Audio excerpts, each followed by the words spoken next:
لقطة نسبة حدوثها 1/1,000,000.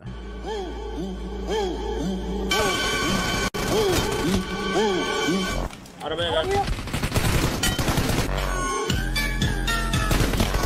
أنا خدت بالي، أنت خدت بالك؟ عربية جت. ثواني عشان دي عايزة قصة.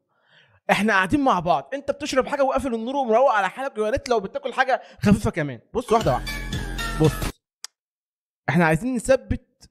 عربية جت. بص هنا، الحمد لله ما خدتش وقت معانا. ازاي؟ اتكلم معايا في الكومنت، ما تحسسنيش ان انت قاعد ازاي؟ انا كنت حاسس ان هي يعني، انا قلت هتعدي من الشباك ده وتخش تضرب الواد اللي من قدام. ازاي؟ يا اما عدت من الشباك ده للشباك ده، استحالة. لا لا لا عربية جت. لا لا لا لا، وضح لي. يعني مثلا فريمات ولا جليتش في في المبنى ذاته؟